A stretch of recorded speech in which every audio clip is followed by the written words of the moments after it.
Hi, this is class number 2 for General Studies Revision Prelims 2022। हमारे पास अभी 3 महीने का टाइम है, मार्च, अप्रैल एंड मई।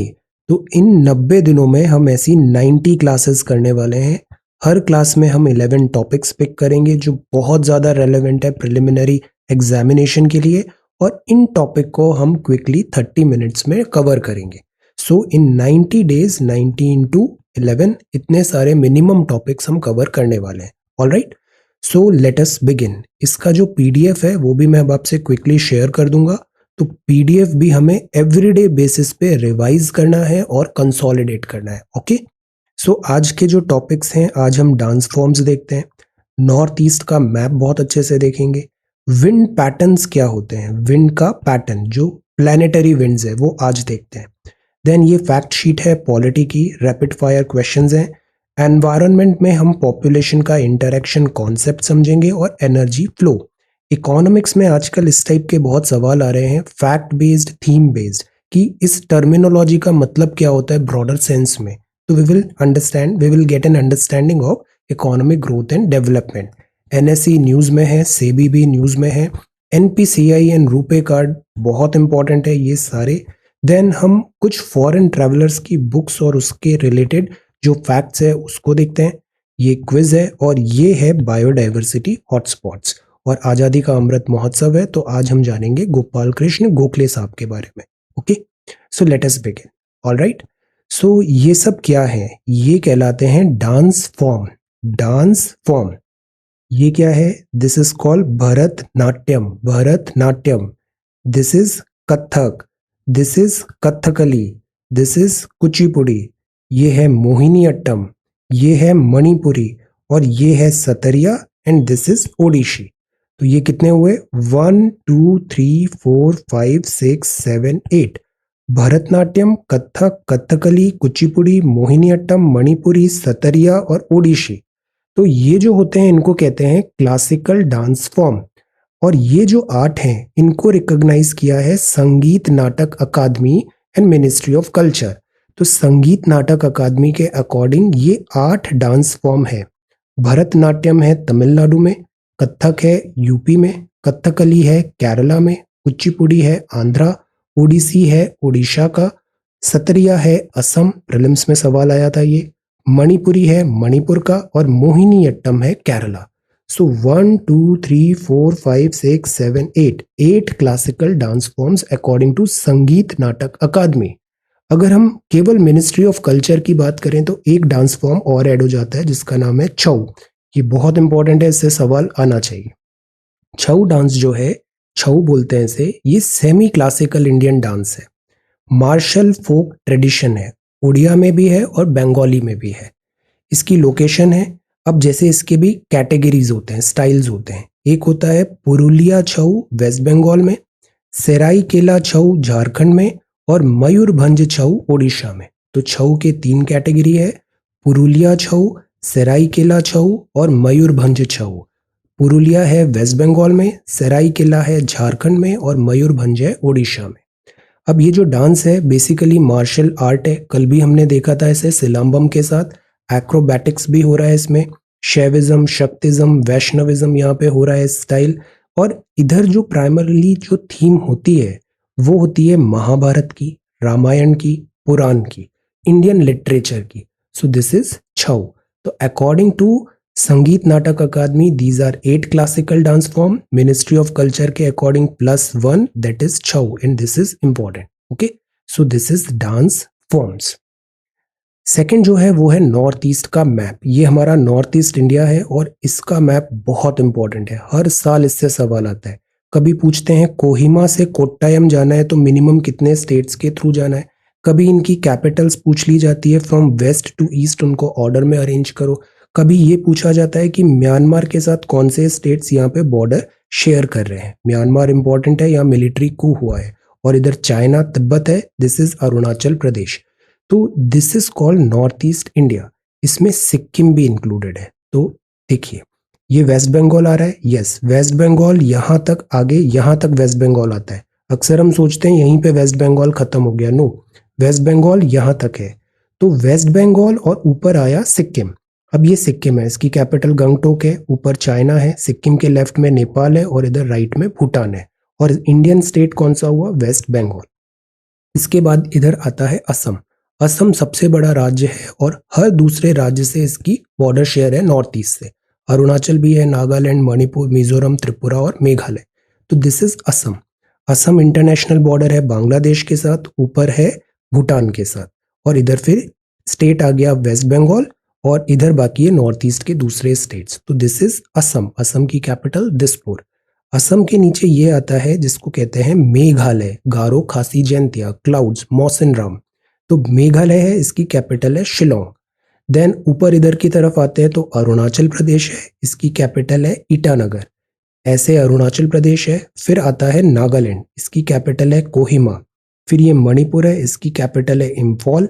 नीचे ये दो स्टेट्स हैं, दिस इज मिजोरम, आइजोल। ये म्यांमार है, ये मिजोरम है और इधर बांग्लादेश है, Bangladesh, Myanmar, this is Mizoram. फिर ये जो त्रिपुरा है ये तीनों साइड से बांग्लादेश से है, दिस इज अगरतला। तो असम, दिसपुर, अरुणाचल, ईटानगर, नागालैंड, कोहिमा, मणिपुर, इम्फॉल, मिजोरम, आइजोल, त्रिपुरा, अगरतला, दिस। अब आप बताओ ट्रॉपिक ऑफ कैंसर किन नॉर्थ ईस्ट के स्टेट्स को क्रॉस करती है? Tropic of cancer. और ये भी आप बताना टोटल कितने स्टेट्स हैं जिससे ट्रॉपिक ऑफ कैंसर पास होती है। नॉर्थ ईस्ट से भी पास होती है, किन स्टेट से? Okay, so this is north east of India. इसकी लोकेशन बहुत अच्छे से आनी चाहिए, इससे सवाल आते हैं। Location north east. अब हम देखते हैं ज्योग्राफी में विंड्स का कॉन्सेप्ट क्या होता है। तो देखो, विंड्स बेसिकली क्या होता है? अर्थ के ऊपर चारों तरफ एक एटमॉस्फेयर है। विंड फ्लो होती है from high pressure to low pressure. Physics का कॉन्सेप्ट है, जहां हाई प्रेशर है, उच्च दाब है, वहां से कम दाब की तरफ ऐसे विंड फ्लो होगी, high pressure to low pressure. अब ये जो हाई प्रेशर लो प्रेशर है ये एक्स एक्सिस पे भी हो सकता है और वाई एक्सिस पे भी हो सकता है। तो जो एक पैटर्न बन रहा है सर्कुलेशन का, उधर एक्स एक्सिस भी है और वाई एक्सिस भी है।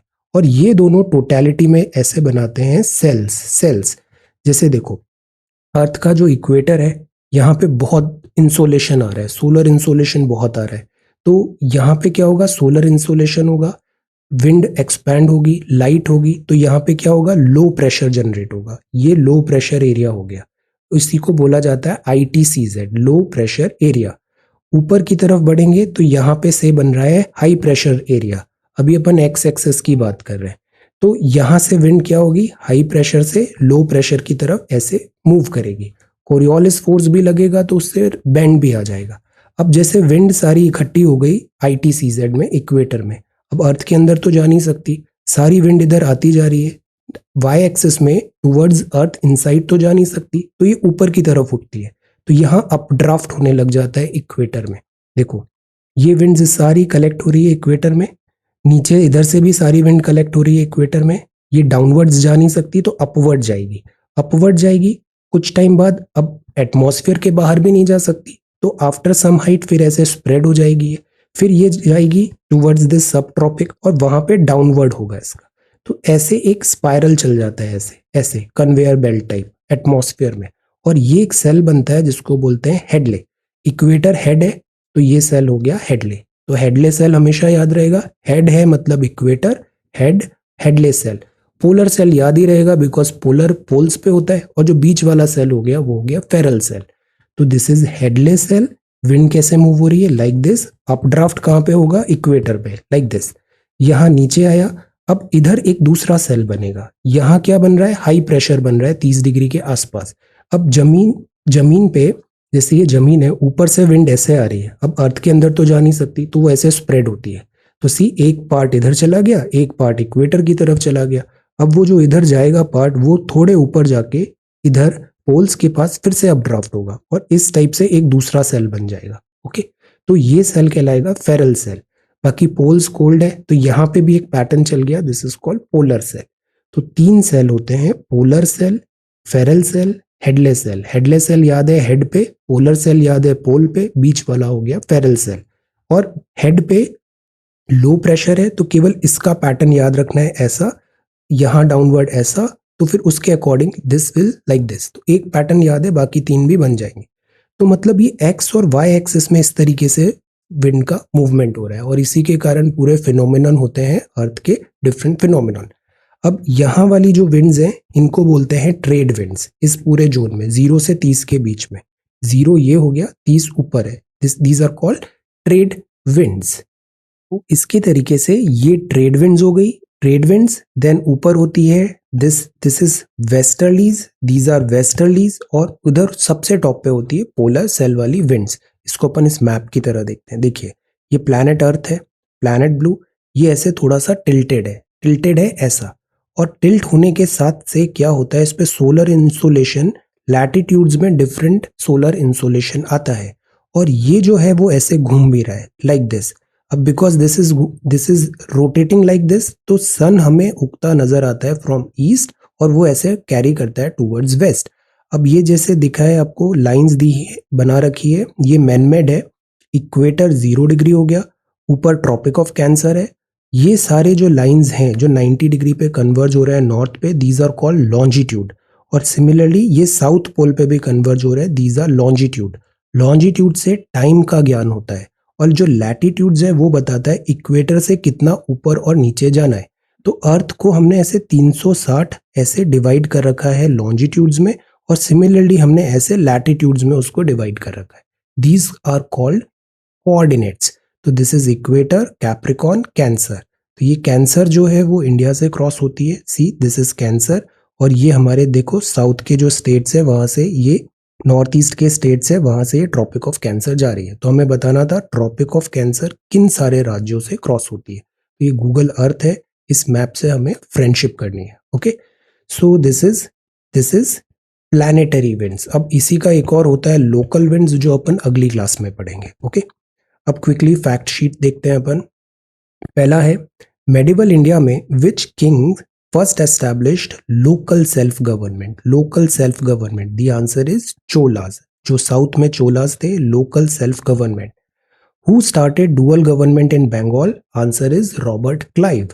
Who is the first governor general of Bengal, first governor general Warren Hastings. Regulating act 1773 में सुप्रीम कोर्ट बनाने की बात थी, सुप्रीम कोर्ट, रेगुलेटिंग एक्ट 1773। अब बताओ ये सुप्रीम कोर्ट कहाँ बनाई थी, supreme court. First law commission जो था उसने अपॉइंट किया था इंडिया में for codification of laws, Lord Macaulay. जो आज हम देखते हैं ना कोडिफिकेशन, आईपीसी वगैरह, लॉर्ड मैकॉले का इसमें बहुत ज्यादा रोल है। Lord Macaulay, codification of laws. Charter act 1853 में बिगिनिंग मानते हैं इसे पार्लियामेंट्री सिस्टम इन इंडिया में, पार्लियामेंट्री सिस्टम इन इंडिया। 1858 में गवर्नमेंट ऑफ इंडिया एक्ट आया था और इसमें म्यूटिनी पढ़ा था अपन ने, जिसको फ्रीडम ऑफ स्ट्रगल है एक्चुअल में। फ्रीडम ऑफ स्ट्रगल, जो फर्स्ट फ्रीडम ऑफ स्ट्रगल था, उसमें 1857 के बाद ईस्ट इंडिया कंपनी कोलैप्स हो गई और सारा इंडिया का कंट्रोल आ गया क्राउन ऑफ इंग्लैंड के पास। 1858 गवर्नमेंट ऑफ इंडिया अपने हाथ में लिया क्राउन ऑफ इंग्लैंड ने। पोस्ट डेटेड चेक किसको बोला जाता है, क्रिप्स प्रपोजल को, क्रिप्स प्रपोजल। ब्रिटेन पार्लियामेंट, अब जैसे हमारे यहाँ भी कॉन्स्टिट्यूशन है, पार्लियामेंट है, बट ब्रिटेन में पार्लियामेंट सुप्रीम है। जो वहां की पार्लियामेंट है, संसद है, वो कुछ भी कर सकती है। इंडिया में पार्लियामेंट सुप्रीम नहीं है, इंडिया में कॉन्स्टिट्यूशन सुप्रीम है। There is a difference. कौन सा एक्ट था जिसने इंडियन लेजिस्लेचर में बाय कैमरल किया था, बाय कैमरल मतलब दो सदन हो गए थे, जैसे लोकसभा और Rajya Sabha. Bicameral for the first time, government of India act 1919 ने। तो ये क्विक फैक्ट्स है पॉलिटी के, ये बहुत आसान है और ये याद होने चाहिए। ये सारी चीजें ना टिप्स में याद होना चाहिए। इसको अपन डेली करेंगे और थोड़े टाइम पे देखना अपने पास 1000+ ऐसे कुछ रेडीमेड टिप्स पे ये सारे क्विक फैक्ट्स याद हो जाएंगे। ओके, अब हम बात करते हैं एनवायरनमेंट में। ये बहुत सिंपल सा है कि जब भी दो स्पीशीज इंटरेक्ट कर रही है तो उनके बीच में इंटरेक्शन कैसा हो रहा है। हम इंटरेक्ट कर रहे हैं, ये क्या है, this is plus plus mutualism, both are getting benefited. तो इस टाइप से इंटरेक्शन होता है। पैरासिटिज्म क्या होता है, स्पीशीज ए को फायदा हुआ, स्पीशीज बी को नुकसान हो गया। कमेंसलिज्म क्या हुआ, स्पीशीज ए को फायदा हुआ और स्पीशीज बी को कोई फायदा नहीं हुआ, जीरो हो गया। इसको फायदा है, इसको कोई फायदा नहीं है, तो that is commensalism. Mutualism best होता है, इसमें दोनों को फायदा हो रहा है, पॉजिटिव पॉजिटिव। प्रिडेशन में एक को तो फायदा है, टाइगर को फायदा हुआ बट हिरन को कोई फायदा नहीं हुआ, तो वो नेगेटिव हो गया। नुकसान हो गया, इवन जीरो भी नहीं, नुकसान हो गया, उसका लाइफ चला गया, तो पॉजिटिव नेगेटिव। कंपटीशन है, मतलब एक लायन भी है, एक चीता भी है, दोनों यहाँ पे कॉम्पीट कर रहे हैं रिसोर्सेज में, तो दोनों को कहीं ना कहीं नुकसान होगा प्रे बेस में, तो नेगेटिव नेगेटिव। एमेंसलिज्म में एक नेगेटिव है और एक न्यूट्रल है।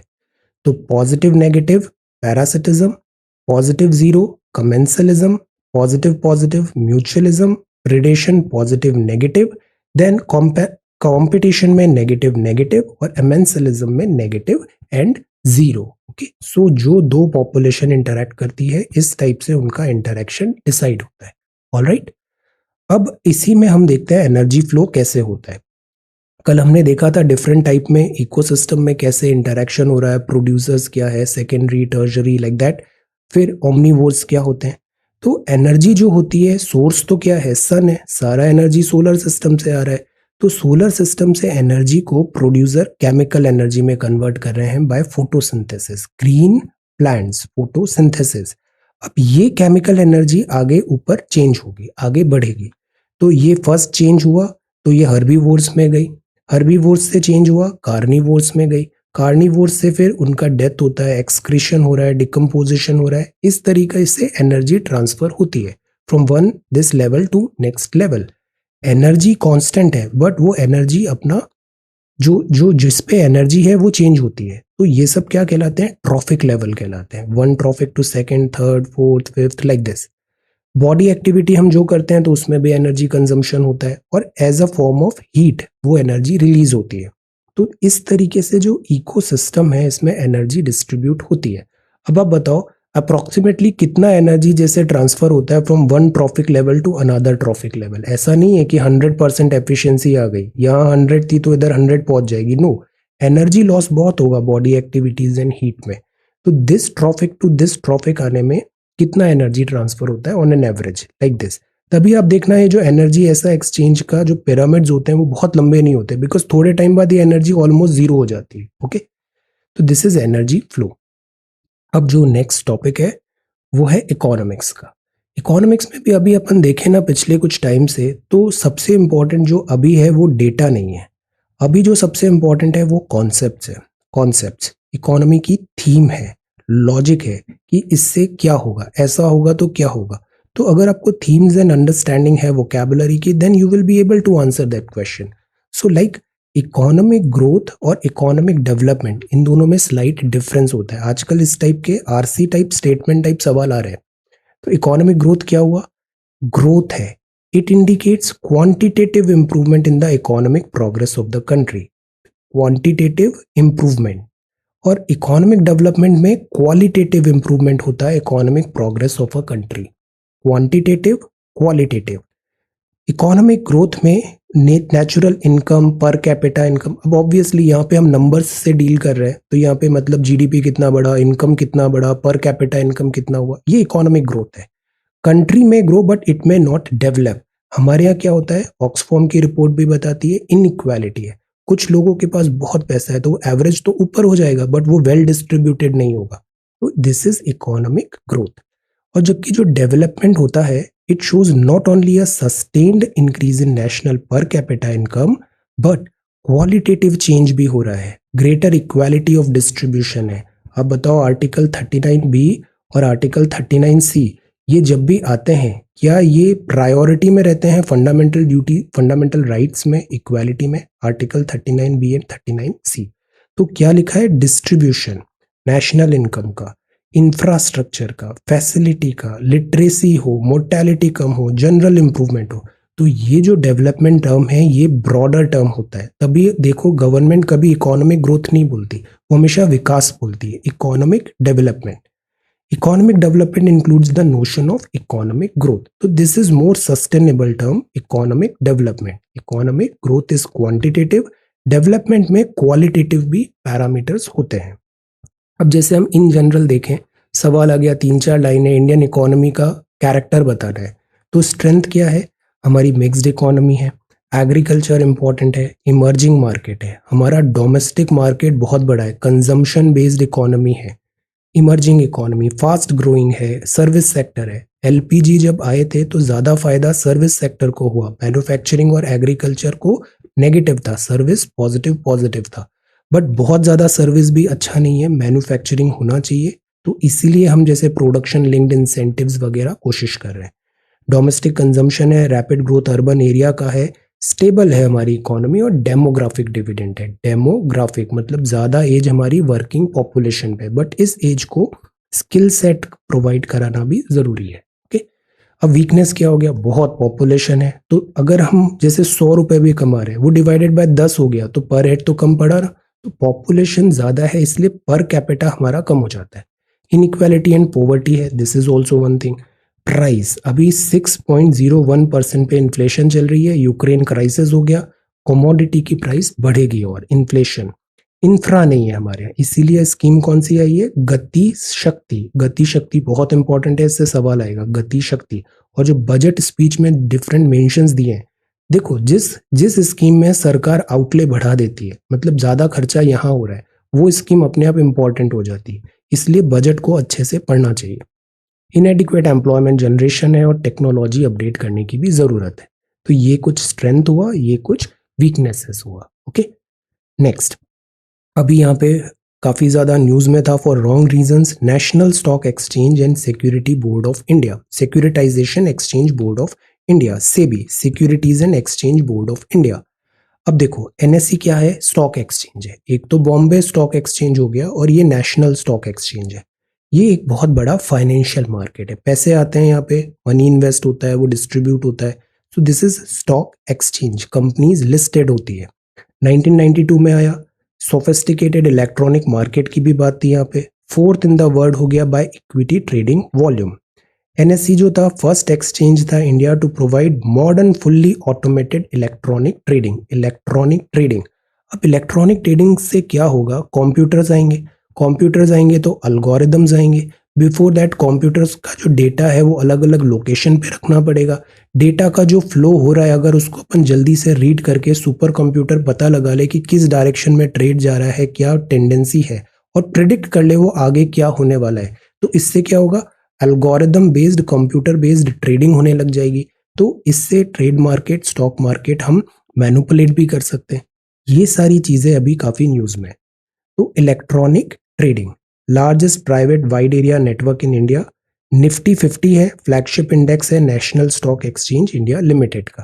Portfolio of blue chip companies वगैरह ये ट्रैक करता है। दिस अप्रोक्सीमेटली 1600 कंपनीज यहाँ पे लिस्टेड है। So what is this, national stock exchange. Problem क्या है, यहाँ पे होते हैं फ्रॉड्स एट टाइम्स। जो इन्वेस्टर्स है उनके साथ मेल प्रैक्टिसेस हो रहा है, इनसाइडर ट्रेडिंग है। अब बताओ इनसाइडर ट्रेडिंग इंडिया में अलाउड है या नहीं है, इनसाइडर ट्रेडिंग अलाउड है या नहीं है। ओके, तो इन सब के लिए हमारे पैसे को प्रोटेक्ट करने के लिए होता है SEBI, securities and exchange board of India. 12 अप्रैल 1992 में बना था। Exchange board of India act 1992 के अंदर प्रोटेक्ट करना है minorities interest of investors in security. Investors जो हैं उनके इंटरेस्ट को प्रोटेक्ट करना है, रेगुलेट करना है सिक्योरिटीज मार्केट को। सो दिस इज सेबी। सेबी अब ये क्या है, एक्ट ऑफ पार्लियामेंट के थ्रू बन गया है, security and exchange board of India limited. SEBI के चीफ कौन है, आंसर। ये अगेन बहुत इंपॉर्टेंट है, National stock exchange and SEBI. Okay, अब हम पढ़ते हैं दूसरा टॉपिक, वो है एनपीसीआई। एनपीसीआई क्या होता है, national payment corporation of India. अभी जैसे स्विफ्ट से रशिया को बैन किया, या पेमेंट सिस्टम भी हम देखते हैं, कई बार हम मास्टर कार्ड, वीजा कार्ड भी देखते हैं। इंडिया ने एक काम बहुत अच्छा किया है पिछले कुछ टाइम पे, वो है डिजिटल हो गए हैं हमारी इकोनॉमी ट्रांजेक्शन, और उसमें एनपीसीआई का बहुत इंपॉर्टेंट रोल है। जैसे हमारा जो रुपए है या फिर यूपीआई है, एक्स्ट्रा ऑर्डिनरी हमने वर्क किया है यहाँ पे। तो this is national payments corporation of India. Favourite question है, हर साल इससे घुमा फिरा के सवाल आते हैं। अम्ब्रेला ऑर्गेनाइजेशन है एनपीसीआई, रिटेल पेमेंट का, सेटलमेंट सिस्टम का इंडिया में। ये किसका इनिशिएटिव है, आरबीआई का है, रिजर्व बैंक ऑफ इंडिया और इंडियन बैंक एसोसिएशन का, पेमेंट एंड सेटलमेंट को एग्जीक्यूट करने के लिए। तो आरबीआई भी है और इंडियन बैंक एसोसिएशन भी है। ये नॉट फॉर प्रॉफिट कंपनी है, सेक्शन 25 कंपनीज एक्ट 1956 में है। Now section 8 of companies act 2013। Intention इसका है कि एक इंफ्रा प्रोवाइड करे, डिजिटल पेमेंट को आगे बढ़ाए, बैंकिंग सिस्टम जो है उसको इलेक्ट्रॉनिक बनाए। तो national payment corporation of India. अब देखो ये क्विकली देखते हैं। स्पेशलाइज्ड डिवीजन है आरबीआई का। पेमेंट देखता है 2008, 14 साल हो गए। अभी आपके की पीपल हैं बिस्व मोहन महापात्रा जी। प्रोडक्ट्स, इधर से सवाल आते हैं। आधार इनेबल्ड पेमेंट सिस्टम किसका है? एनपीसीआई का। भारत बिल पेमेंट सिस्टम किसका है? एनपीसीआई। भीम रुपए यूपीआई किसका है? NPCI. Check truncation system IMPS, immediate payment services, automated clearing house, national common mobility card, national financial switch, NUUP. Even जो आधार मैपर, ये जो क्वेरी सर्विसेज है, रुपे है और यूपीआई, ये सब के सब है प्रोडक्ट्स बाय एनपीसीआई। अब सवाल क्या आएगा? एनपीसीआई का कोई एक प्रोडक्ट है, करेक्ट बताना है 1 2 3 1 2 1 ओनली, लाइक दैट। सो ये सारे एनपीसीआई के। ऑनर इसका आरबीआई है, ministry of finance, government of India. So this is NPCI, national payment corporation of India. अब हम देखते हैं कुछ बुक्स और उसके फॉरेन ट्रैवलर्स। अक्सर ऐसे सवाल आ जाते हैं कि जैसे ग्रीक कोई ट्रैवलर था, उसने कौन सी बुक लिखा? तो ग्रीक से स्टार्ट करते हैं, फिर चाइनीज, फिर मोहम्मदन राइटर। तो जैसे ग्रीक है, मेगास्थनीस है। मेगास्थनीस की बुक है इंडिका। इंडिका ये बहुत इंपॉर्टेंट बुक है। एक्चुअली इंडियन हिस्टोरियंस थे ना, वो क्रोनोलॉजी फॉलो नहीं करते थे। इस बुक से क्रोनोलॉजी हमें समझ में आ गई। इंडिका मौर्यन एम्पायर के बारे में इसमें लिखा था। सेकंड, टॉलेमी ने लिखा 2nd सेंचुरी एडी, ज्योग्राफी के बारे में, ज्योग्राफिकल इंडिया। फिर एरियन ने लिखा indica, invasion of Alexander. Alexander ने कब इन्वेड किया था इंडिया में, डेट कब अलेक्जेंडर का इन्वेजन हुआ था, पोरस से लड़ाई हुई थी, अलेक्जेंडर। तो कंटेम्प्ररी ऑथर। फिर प्लिनी ने लिखा नेचुरल हिस्टोरिया। इसमें ट्रेड रिलेशंस है, रोम इंडिया। इंडिया बहुत पुराना कंट्री है और इंडिया एकदम कॉन्टिन्यूड सिविलाइजेशन रही है। सो दैट इज वाई हमारे पुराने ट्रेड रिलेशंस भी रहे रोम से, लाइक दिस। फिर इसके बाद एक पेरिप्लस ऑफ दिस एर्थ्रियन सी भी है। तो ये याद रखना है, Megasthenes indica, Ptolemy geography, Pliny ने लिखा नेचुरल हिस्टोरिया। अब चाइनीज की बात करें तो इसमें प्राइमरली फाहियान याद रखना है, record of the Buddhist countries है। और ये फाहियान आया था Gupta emperor 5th century AD में। वैनसेंग आया था, बुद्धिस्ट रिकॉर्ड है वेस्टर्न वर्ल्ड का, हर्षवर्धन के टाइम पे, वैनसेंग। फिर ये दो और चाइनीज आए थे, ये Gupta and this Xuanzang travel. Faxian और वैनसेंग ये दोनों बहुत इंपॉर्टेंट है, सवाल पूछे। फाहियान आया था गुप्ता एम्परर, वैनसेंग आया था हर्षवर्धन। देन मोहम्मदन राइटर में अगर हम देखें तो एक है जैसे किताबुल मामलिक, इसमें इंडियन सोसाइटी के बारे में लिखा है। सुलेमान, इसमें इंडियन सी कोस्ट के बारे में लिखा है। अल मसूदी, ये इंपॉर्टेंट है, अल मसूदी, इसमें इंडियन सोसाइटी के बारे में हाईलाइट किया था। बिकॉज इंडिया के जो रिलेशंस है वो अरेबियन पैनंसुला के साथ भी थे, ट्रेड। जो हमारा वर्ड है ना मौसम, ये मौसम भी अरेबिक वर्ड है। एक्चुअली ये अरेबिक ट्रेवलर्स थे, बड़े स्मार्ट थे। ये जब विंड ऐसे बह रही थी तो इंडिया आ जाते थे मॉनसून में, फिर जब रिवर्स होता था तो ये इंडिया से वापस अरेबियन पेनिनसुला चले जाते थे। ऐसे इन्होंने मौसम वर्ड निकाला, इंडियन मॉनसून। तो ये अल मसूदी की बुक है इंडियन सोसाइटी। अल बिरूनी की है तारिख उल हिंद, कंटेम्प्ररी इंडियन हिस्ट्री। फिर Ibn Battuta is very important, रिहला, इसमें किंगशिप ऑफ मोहम्मद तुगलक के टाइम पे था।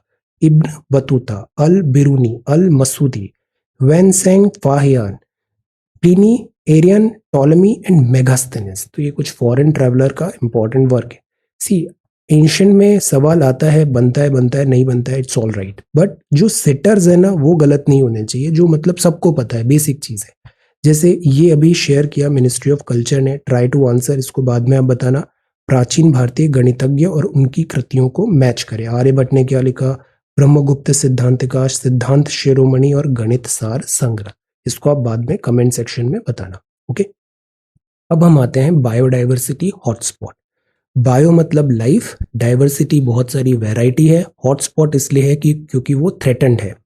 बायोडाइवर्सिटी हॉटस्पॉट एक बायोजियोग्राफिक रीजन है, सिग्निफिकेंट लेवल ऑफ बायोडाइवर्सिटी है, और वो थ्रेटेंड है बाय ह्यूमन हैबिटेशन। ह्यूमंस के कारण, ह्यूमंस तो प्राइमरी कल्प्रिट होते ही हैं, तो ह्यूमन हैबिटेशन के कारण बायोडाइवर्सिटी में लॉसेज हो रहे हैं। तो वो हो गया बायोजियोग्राफिक रीजन, कहलाएगा बायोडाइवर्सिटी। अब ये जो है कंटेंट वो एनविस का है, ये एनविस एक वेबसाइट है। ENVIS website wildlife institute of India back करता है, wildlife institute of India. इसमें काफ़ी अपडेटेड कंटेंट होता है, तो इस वेबसाइट को टाइम टू टाइम आप देखना। इंडिया में बायोडाइवर्सिटी हॉटस्पॉट देखें तो एक तो हो गया ये हिमालयन रीजन, ये फर्स्ट पार्ट हो गया Himalayan region. Okay, second part हो गया इंडिया बर्मा। बर्मा म्यांमार का पुराना नाम है Indo Burma, this is Indo Burma. तो first part is Himalaya, second part is Indo Burma. Third part हो गया से सुंडालैंड। सुंडालैंड कुछ अपना यहाँ अंडमान निकोबार इस तरफ आ जाएगा। और फिर वेस्टर्न घाट्स एंड श्रीलंका हो गया दिस पार्ट। तो इंडिया में 4 बायोडाइवर्सिटी हॉटस्पॉट है, Himalaya, this is Indo Burma, this is Sundaland and this is western Ghat, 4 biodiversity hotspots. अब हम जानते हैं फ्रीडम फाइटर गोपाल कृष्ण गोखले जी के बारे में। आप बहुत इंपॉर्टेंट है, सोशल रिफॉर्मर थे और आप मेंटोर थे महात्मा गांधी जी के, महात्मा गांधी जी के मेंटोर। एजुकेशनिस्ट थे, एग्जाम्पलरी लीडरशिप आपने प्रोवाइड किया, history, political economy. Ferguson college हमने पढ़ा था ना Deccan society rapid fire GK में, डेली सीरीज में। फर्गुसन कॉलेज पुणे में आपने पॉलिटिकल इकोनॉमी पढ़ा। स्वराज जो कॉन्सेप्ट है उसको एडवोकेट किया, एजुकेशन सोशल रिफॉर्म्स की बात की। सोशल रिफॉर्म्स के लिए आपने बनाया servants of India society 1905, favourite है, 2-3 बार पूछा है सर्वेंट्स ऑफ इंडिया सोसाइटी। आपका इंग्लिश वीकली था जिसका नाम था Hitavada. Ill treatment of untouchables को आपने बहुत जोर से अपोज किया, इस बैड प्रैक्टिस को दूर करने का बात किया। Took up the cause of impoverished Indians living in South Africa too, और 19 फरवरी 1915। तो आप महात्मा गांधी जी की मेंटोरशिप जो थी अर्ली, वो पॉलिटिकल मेंटोर गोपाल कृष्ण गोखले जी है। ओके, तो आज हमने पढ़ा गोपाल कृष्ण गोखले जी के बारे में, हितवाद और Servants of India Society. 4 biodiversity hotspot है, Western Ghats, Himalaya, Indo Myanmar और सुंडालैंड। फिर ये आंसर आप बाद में बताना, Greek, Chinese and these writers. Then इसके बाद एनपीसीआई के ये सारे हमारे प्रोडक्ट्स हैं। देन हमने एनएससी और सेबी के बारे में जाना, इंडियन इकोनॉमी का कैरेक्टर समझा, ये इंटरेक्शन होता है एनवायरनमेंट में, पॉपुलेशन इंटरेक्शन। पॉलिटी के फैक्ट्स देखे, मूवमेंट ऑफ विंड, अभी हमने पढ़ा ग्लोबल प्लैनेटरी विंड्स के बारे में हमने जाना। North east is very important और ये है डांस फॉर्म और उसमें भी छऊ। So thank you so much for watching this video. Take care, study well and be safe.